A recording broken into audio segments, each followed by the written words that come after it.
Уважаемые участники, идет жеребьевка команд, поскольку у нас некоторые сложности здесь возникли с участниками.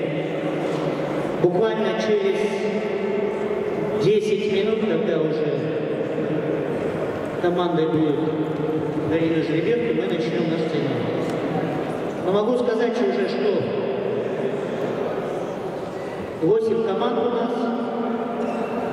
Это команда Инепели, команда Таджикистана, команда Араб-Чула, команда Кыргызстана. Примерно так они будут бороться. Команда Аскыра, команда Чувашии, немецкая диаспора и азербайджанцы. Азербайджан у нас и представитель Дагестана входит в эту школу.